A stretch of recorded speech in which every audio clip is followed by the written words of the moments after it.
Се подготвуваат кривични за познати маркети за кванташки. По акциите надлежните решија јавно да ги објават имињата на оние кои во услови на криза не ги почитуваат законите и владините одлуки за замрзнување на цените.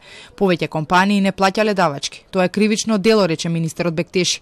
Субјектите веќе заработиле парични глоби, а до петок дел од нив ќе добијат и кривични пријави. Има прекршочни пријави и за управителите на кванташки, компанијата Анмарк МК Дойл, има казни за увозници на овошје и зеленчук, како што се компаниите Савари, Астра Фреш, Атлантик, Фрукта, Стрима, Нектар Фреш, Ема Стил, а секако дека и за компаниите кои се занимаваат со малопродажба, како што се Веро, Стокома, Кипер, Кам, Зендолино Комерц, Тинекс и Миса МКБ. При контролите на кванташки биле регистрирани сериозни неправилности. Затекнати биле трговци кои не водат евиденција во трговијата, физички лица кои не имаат регистрирана дејност вршеле продажба на производи. Сите инспектори кои што констатирале прекршок, економските субјекти ќе се појавуваат на судските рочишта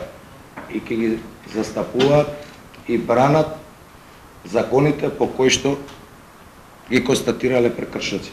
Вчера биле одземени и 15 тони овошје и зеленчук. Заедно со Агенцијата за одземен имот биле распределени онаму каде што е најпотребно. Поради непочитување на одлуката за замрзнување на цените на овошјето и зеленчукот, мерката наместо до крајот на април ќе продолжи да важи. До кога допрва ќе се утврдува. Дали ќе продолжи и кризната состојба во енергетиката која исто така истекува за неколку дена. Бектеши рече дека ќе се знае кога ќе ги добие препораките од комисијата.